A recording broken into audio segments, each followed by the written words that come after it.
Hello and welcome to today's video, and today we're going to be taking a look at these rather fancy wheel trims. Well, they're not that fancy, but these nice wheel trims which will be destined for an N16 Almera. Now, you may have seen the N16 Almera on the channel before. It belongs to my mother-in-law. It's been in the family since it was about 3 years old or so. It's a 2001 example, and it's recently just passed another MOT.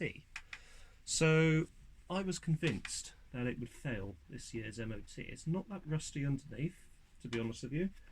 It has the front cross member intact, which is rusty, but not beyond, not to the point where it's going to be dangerously rusty. So I decided, do you know what, we may as well try and get the car to a standard where, you know, sort of not a full restoration, but just a standard that's sort of far better than it's in at the moment. So fix things such as the lack of proper genuine Nissan wheel trims, fix other things such as the non-functioning air conditioning, which is due to a perforated condenser, which seems to be quite common on the N16s, and just other little things such as sorting out sort of a few cosmetic issues that it has, and sorting out where it was welded at the rear sill, at the rear of the sill last year, conducting just sort of a bit of basic rust proofing in that area, and also a bit of sort of general rust proofing around the car, but also sorting out that the sill itself and actually painting it back to the original body colour, which I think is Tornado Grey. But when I see the car again, I need to get the paint code off of it. So I have 4 of these. You can probably see the other 3 just slightly out of shot over there. They're all exactly the same style. They are from an Almera S model, which had the equivalent level of trim that the Twister had. So they will be going on to an Almera Twister. The Twister did have special unique wheel trims, but unfortunately when mother-in-law got the car, there were only a couple of those left, and trying to find Twister wheel trims now is fairly difficult. So these ones off an S, which are period correct, not that we really should be worrying about that sort of thing on a car of this sort of vintage, because it's 2001 model, which is still, I suppose, technically fairly modern, although now it is nearly 20 years old. They will be sort of the correct type of trim for the year. So the first thing I'm going to do is just to give them a bit of a clean up. Nothing too special, just a bit of washing up liquid and cleaner in a spray bottle. So the washing up liquid is actually quite good, as it'll strip off any sort of previous polishes or anything like that, and obviously sort of get through some of the ingrained dirt as well. So you can see that these have been curbed all the way around. So what we're going to be doing is just doing a bit of a light sand of the entire trim itself, just to sort of really give the paint something to grab onto, sort of give the paint something for a bit of purchase. So what I'll be doing is obviously masking off the centre badge, spraying the whole of the face surface with plastic primer, then going over again probably with another coat of plastic primer, flat that back, then a coat of the metallic silver, flat back the metallic silver, another coat of the metallic silver, and then finally coat of lacquer to finish. Whilst I'm going over with the metallic silver, I'm going as best as possible mask off these fake wheel nuts, as I have some supposedly chrome paint to paint those. It'll probably end up looking a dull sort of muddy grey, but I'd be interested to see how that actually comes out, to be honest with you, and see if they actually do look any good. So obviously in here it's very dirty. We're not going to be painting this side, so it's probably not going to be too much of an issue if this does remain a little bit grubby, in all honesty. As you can see, they're not painted from the factory. It literally just is the colour of the plastic. But just give it a bit of a cursory clean anyway. I sort of always believe in cleaning the areas that you can't see, especially on a car. So sort of things on a car, such as the underside, the wheel arches, hidden cavities on the outside, on the underside where water and salt can obviously get into. Wheel trims, not so much, to be honest with you. I'm just doing this because I don't want any dirt coming through. You can see all of that brake dust that's collected on there. For this you can use probably just a bit of washing up liquid again, just to obviously clean it. Or you can actually use some alloy wheel cleaner, which is a bit more abrasive and will actually make short work of this. It's also nice to clean this particular sort of area, mainly because it just makes the trims just a bit nicer to handle, so you're not getting your fingers covered in brake dust or anything like that. There we go, that should do. Not going to go bonkers with it, to be honest.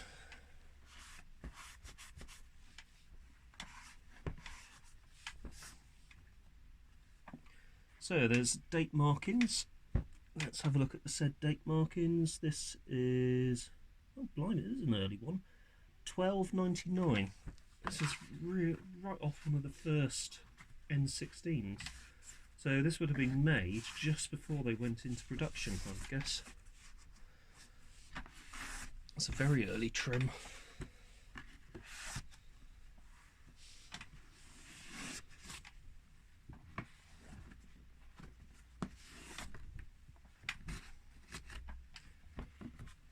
I don't think the other ones were that early. Let's have a look at some of the others. So there we go, that's that back there. Get rid of that. Let's have a look at one of the others. This one. So that one's actually in slightly better shape. You can see it's still got some of the shine on it. This one is dated,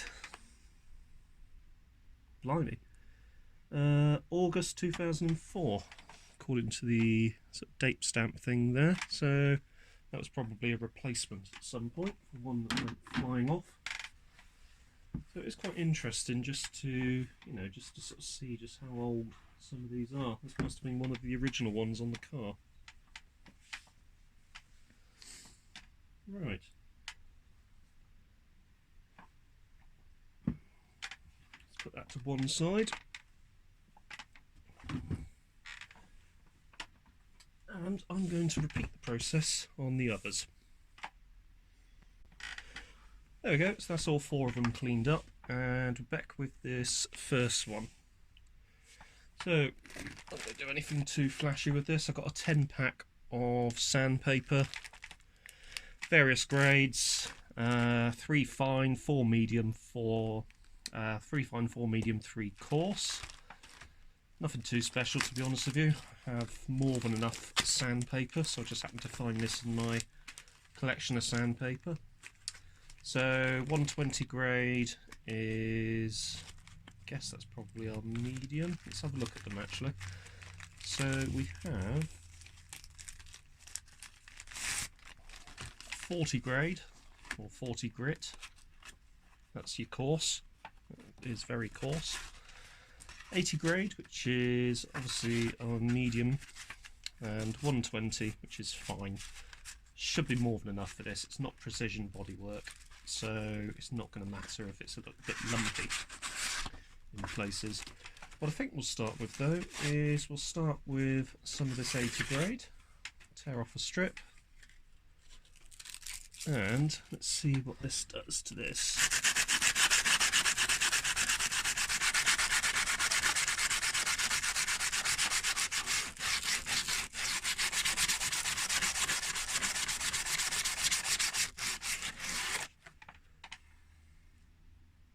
actually that does a pretty good job, to be honest with you. Don't even really need to go too much further on that. I'll probably go over with a bit of fine grade to finish, but that is taking away these sort of scrapes quite nicely. It's obviously just sanding it down back to the next layer of plastic, so you're not really saving the actual plastic, but you are reducing it quite nicely.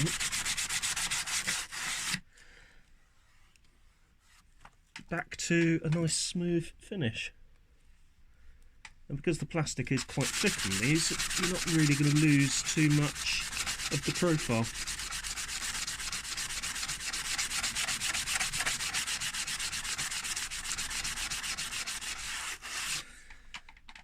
And there we go. So I just need to go around the rest of this rim, and then what I will do is probably go over this with a 120 grade, and because most of this is pretty smooth and scratch free rather, I'll be able to go over this as well with the 120 grade. So the 80 grade is just needed for these edges where it's obviously been curved at some point. Don't need to machine it at all. Hand is fine. It's not particularly a tough material. It's tough enough obviously for the car, but when you sort of come in to do stuff like this, it's not a particularly tough material, I suppose. Yeah, we'll stick with that. But as you can see, literally just doing a bit of sanding in these particular areas and then gradually moving around the trim to the next area is enough to get you back to a smooth surface. Then all we'll need to do is a bit of a 120 over it, and then a couple of coats of the primer.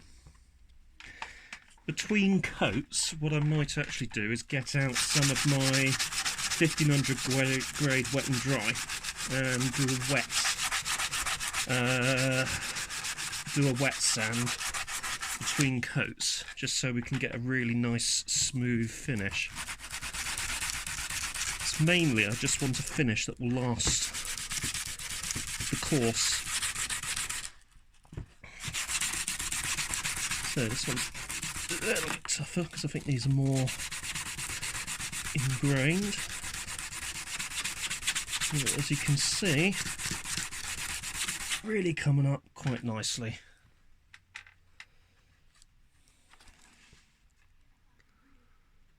Yeah, it's not looking bad at all actually.